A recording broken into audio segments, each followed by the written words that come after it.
Nyaya yemazigi yatemesa vanhu musoro. Iko zvine zvinhasi pane nyaya iri kubuda iri kutaura kunzi government haisi kuda kutambira mari dzemazigi kumapassport uku. Nyaya yabudikira paHerald. Munongoriziva Herald bepa ravo ravanoshandisa rakangofanana neZBC bepa iroro.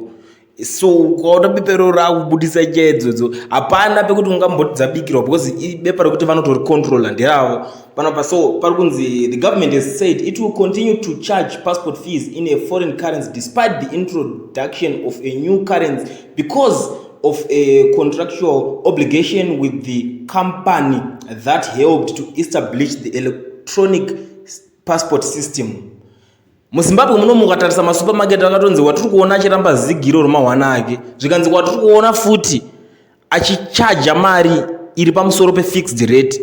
Tatoisa mutemo wekuti unotosungwa wobva wabhadhariswa find ye200 zigi kunzi unenge wachikora mutemo. So paani chinhu chese chaunenge watengesa uchichaja mari iri pamusoro ndo machajiro unenge uchiita uchibata kamhosva uchichajwa mari idzodzo. But panapa nyaya iri panapa ndeyekuti government yacho ndo varidzi vanhu vari kugadzira mapassport vari kuzoramba mari iyo mari iri kunzi iri gold bagged. Saka bepa repassport negoridhe chii chiri expensive chii chinodhura ipapo.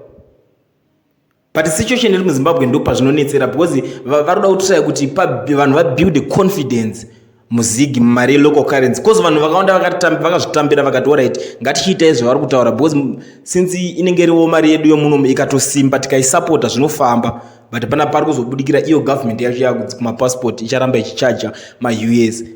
Zvinhu zvakaita sezvi zvinokonzeresa kuti vanhu vatange kurasa kaconfidence mazviri kuti saka mari iyi tinenge tiri kutambwa chekuseri panapa. Ameno muri Zimbabwe ndo nyaya ndamwe nhasi ndakakubatira ndichingokuzivisai kuti vachiri kuda kutora maUS ivo variwo vari kutaura kuti ngatisimbise mari yedu yomuno ngatisapote mari yedu yomuno. Zuro ndizuro panapa vakabuda vachiti mayouth achitaura hanzi toda kubheka zigi tichatoribatsira tichapinda mustreet tichiona kuti zviri kufamba sei pazigi.